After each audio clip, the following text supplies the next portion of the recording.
What's up Top 10 fam? Hope you're having an awesome day. I'm your host MAILMAN and welcome back to another video. Now Halloween is scary enough as a day on its own because of, the obvious. We have the ghosts, the costumes, the scary movies, the witches, and of course those angry parents that just refuse to give you candy for whatever reason. Maybe they're just having a bad day, I don't really know. But excluding all the shenanigans that come with Halloween, the day has been one of dark and tragic events throughout history. So with that being said, these are the top 10 scariest events that happened on Halloween. Starting us off at number 10 is costume or reality. Halloween Day 1957. Betty Fabiano and her husband Peter were winding down and getting ready for bed when the doorbell rang. Despite it being past 11 PM, they assumed that maybe it was a group of late night trick-or-treaters, and since they had some candy left, and so Peter went downstairs to answer the door and was greeted with a man wearing a mask. Betty heard some muffled voices downstairs, kind of like a man was impersonating a woman's voice,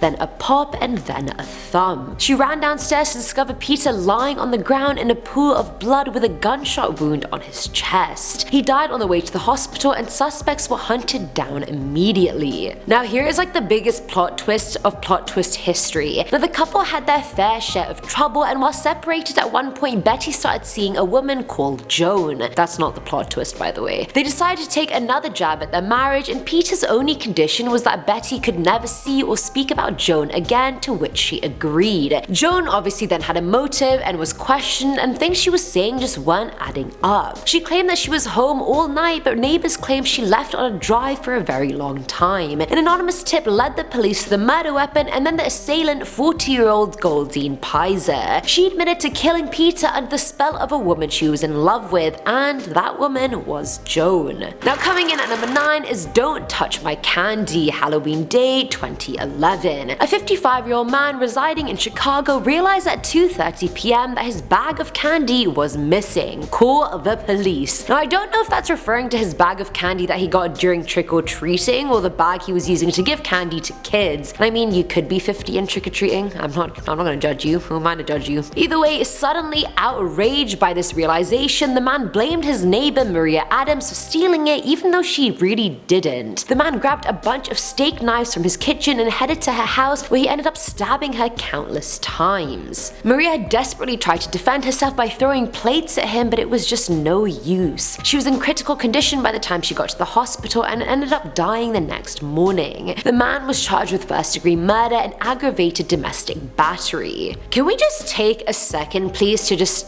realize how ridiculous this is? Like, I simply just do not get it. He killed a woman over a bag of candy. Like, unless that bag had the secret of life in it or the elixir of immortality, it's just not that deep. Get a new bag. At number 8 we have The Disappearance, Halloween Day 1955. Mother of 2 Marilyn Damon stopped at a food fair on Long Island to do a quick bit of shopping. She left 2-year-old Stephen and 7-month-old Pamela outside the store and told Stephen to watch his little sister. First of all, a 2-year-old cannot be left alone to watch anyone else. Like, that is still baby as hell. Like, what are you doing? 10 minutes later she came out and both children were nowhere to be found. Freaking the hell out, Marilyn starts looking everywhere and thankfully finds Pamela nearby, still in her stroller unharmed, but Stephen was still nowhere to be found. 5,000 people searched for him the next day, but detectives and police were never able to solve the case or find him. Honestly, I feel bad about it, I really do, but also you can't leave your kids alone ever, especially if they're that young. Like, a 2-year-old can't even defend themselves from anyone, how are they meant to defend their younger sibling as well? Like, Marilyn, you should have known better. 2 years old! What can you even do at 2 years old? Nothing! Can you even walk? No, you probably can. You know what I mean, it's young. Now filling on number 7 slot is The Note, Halloween Day 2012. Now Julie Keith was on her way to Kmart to buy some quick last-minute cheap Halloween decorations in her hometown of Damascus, Oregon. That was a lot to say in one breath. Either way, inside the graveyard kit that she purchased, she found a handwritten letter from an inmate at the Chinese labor camp that had made the kit. The letter pleads for the reader to send it to the World Human Rights Organization because thousands of people were suffering in China. The writer claimed that them, along with a lot of other workers in the Massanjia labor camp, were forced to work 15-hour days with no weekends or holidays. If they refused, they would get tortured or beat and only got paid 10 yuan a month, which is about $1.61 a month. A month. The letter wasn't signed, but Julie did pass it on to the organization, and Kmart launched their own investigation into it as well. Thankfully, months later the labor camp was exposed and the inmates were freed. Woohoo, we love a happy ending!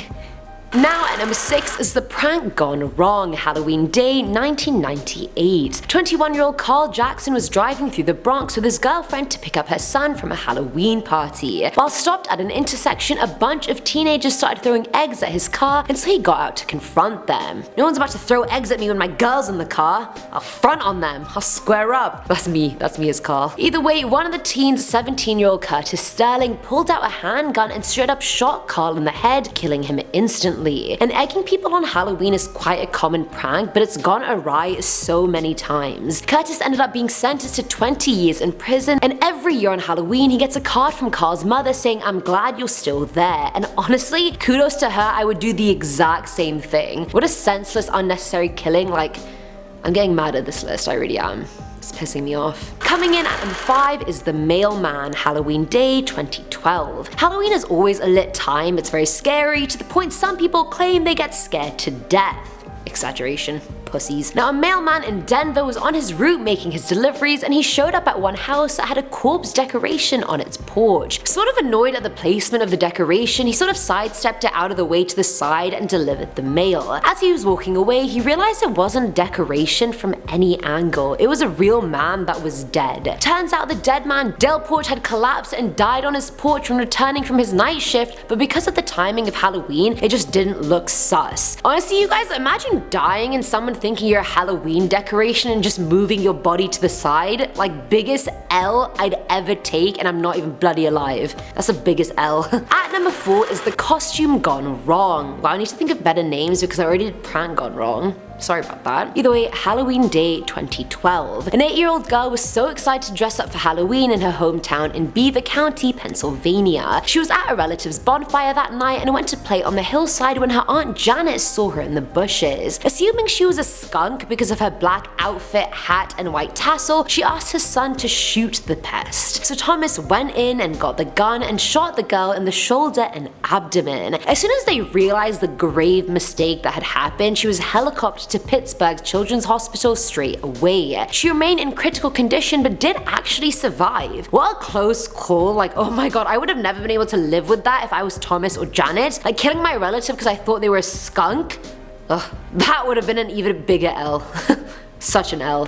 Filling at number 3 slot is Bad Candy, Halloween Day 1974. 8-year-old Timothy O'Brien was going trick-or-treating with his dad and sister in Pasadena, Texas. They got to a house when no one answered the door, and getting impatient, the kids ran off to the next house while their dad Ronald stayed behind. He re-emerged a few minutes later with a few pixie sticks, saying the person did come out and give it to him for his kids and their friends. They went home and Timothy had his pixie stick and started complaining that his stomach was hurting. Then he ran to the bathroom vomiting and convulsing, and eventually went limp in his dad's arms and died on the way to the hospital. Turns out the pixie sticks he had a lethal dose of potassium cyanide in it. The police then went into panic mode trying to locate the other kids that had those same pixie sticks, and thankfully none of the other kids had ended up eating them, but they were all found with enough cyanide in them to kill 3 to 4 adults. In each one, not even all together. Ronald was never suspected until the investigation revealed he was over $100,000 in debt and could never hold down a job. He had 21 in the past few years. 21 jobs? What the hell? Turns out he had taken out a total of $60,000 worth of life insurance on his kids, which his wife was unaware of. He ended up killing his son to get the insurance and gave the candy to the other kids as well, just to lessen suspicion. You are complete and ultimate trash if you murder a family member, especially your own kid. Like, getting triggered. Stop getting triggered. Now at number 2 is Heads Will Roll, Halloween Day 2014. So Halloween decorations are always a good time, and that night a man was seen dragging a headless body out of his apartment and just leaving it on the street. Just casual really. He came back out a few minutes later with the head and then proceeded to kick it to the other side of the street. And I know you're probably wondering what the hell onlookers thought of this, and most of them just thought it was a prank or that the man didn't want to use the decoration anymore. Either way, it was only an hour or so later when someone actually tried to move the body from the middle of the street did they realize the decoration wasn't a decoration. It was a real decapitated body. Turns out the body was Patricia Ward's and her murderer was her son, who had a history of mental illness. He decapitated her, left her body on the street, and then killed himself by jumping in front of a train. This just ended well for no one, not Patricia, not her son, and not the person who moved her body. Like, no.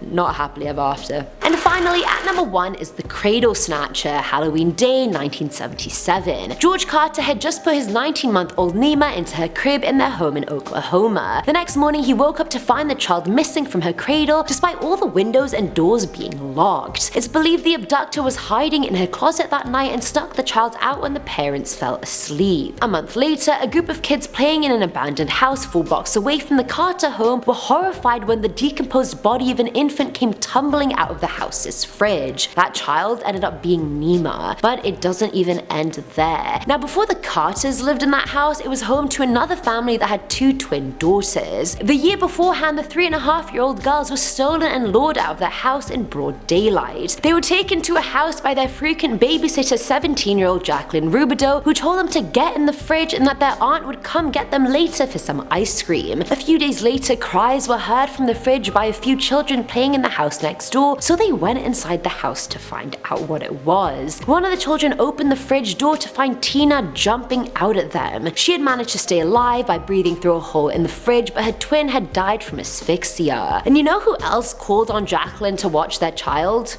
Nima's parents. Tina even told officers that Jackie Boo was the one who took them to the house, but it failed to lead to a conviction because there was no physical evidence despite her being shady as hell and the child literally identifying her. But let's just not believe her, shall I? Let's just not believe her. And that's it for today's video, guys. Since Halloween falls on a Thursday, well, like tomorrow, I'm a bit less worried since it's not a weekend, but still, be safe, you guys. Is it just me or is it getting crazier out there?